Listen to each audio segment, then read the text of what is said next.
Greetings, friends. It seems like only yesterday that War Thunder received a line of American armored vehicles. But a big new update is already on the way. We're eager to share the news.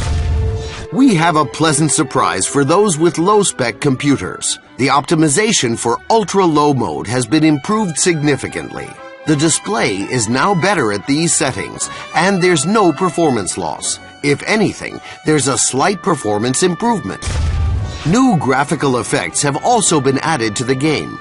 Aircraft now leave vapor trails, also known as contrails, just like in the real sky. Additionally, heat distortion effects have been introduced. The graphics are becoming more and more realistic. Now, let's take a look inside an aircraft cockpit.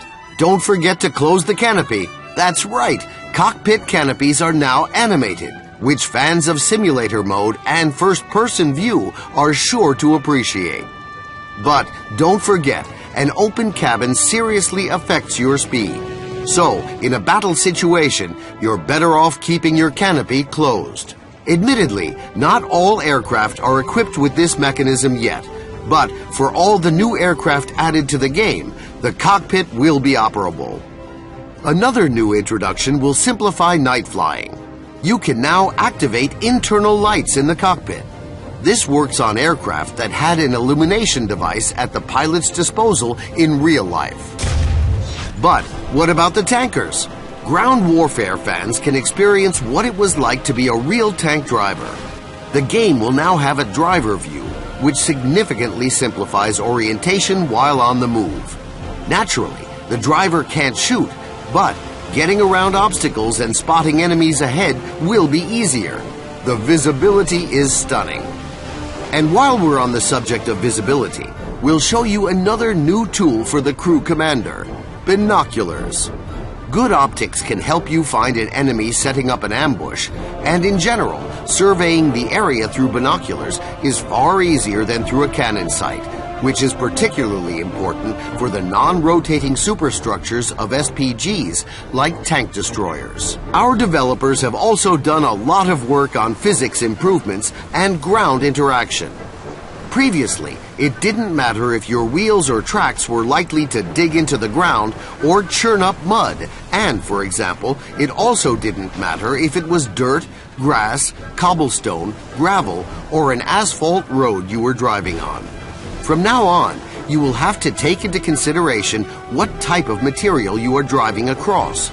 Your vehicle will perform differently. Your traction on the surface will change, and this will affect both speed and grip.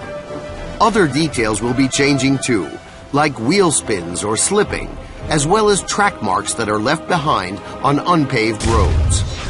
We have also added in-game items, and battle trophies will become more varied and more interesting.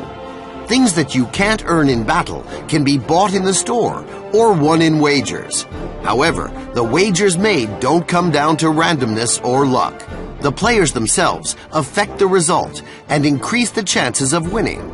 Some of the items that have appeared can be used to increase the rewards and earnings of the player and even his entire team, along with special objectives which provide bonuses, personal discounts, and much, much more. Keep an eye on the news. We'll be sure to tell you about all of this in more detail. What about new vehicles, you ask? How can an update be major without new tanks and aircraft? U.S. pilots will be getting even more attack aircraft and bombers. One long-awaited addition is the famous B29 Superfortress, capable of carrying a full 20 1,000-pound bombs, twice as many as the B-17 can carry. Admirers of the Soviet Il-2 flying tank receiving the new model of this aircraft, the AM-38. Our artists did their best. They created an absolutely new 3D model of the aircraft. To help it stand up against American strategic aircraft, the Japanese line has received a new high-altitude fighter, the premium J2M4. Germany also received some attention, with its tree receiving the new Focke-Wulf 200 Condor. This bomber can carry 3 tons of explosive ordnance to enemy positions. Two new anti-aircraft vehicles appeared in the ground forces research trees: the German Geopard and US M42 Duster, as well as a new German Marder III tank destroyer.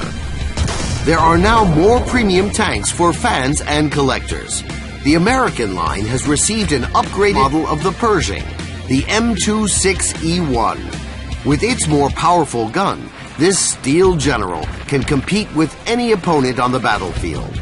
The Soviet line has gained the T-126SP, a fast and well-armored light tank for its class.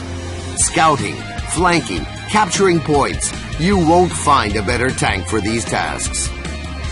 Fans of German tank design now have a late modification of the Tiger I at their disposal. It was used contemporary to the Tiger II and differed from its predecessor in improved armor. Now for the best part. At rank 5, German armored vehicles have received an astonishing addition in the form of the great and terrible Pz.Kpfw.VIII. The Maus has the best all-around armor in the game, along with two cannons, one 128mm and another 75mm. But like all giants, it isn't very maneuverable. The developers had to go to some lengths to create it. The one kept at the Kubinka Museum was badly damaged. So, obtaining information about this tank was a painstaking task. These are, of course, not all of the items we would like to show you. So, take the opportunity to acquaint yourself with the game's new updates and see for yourself.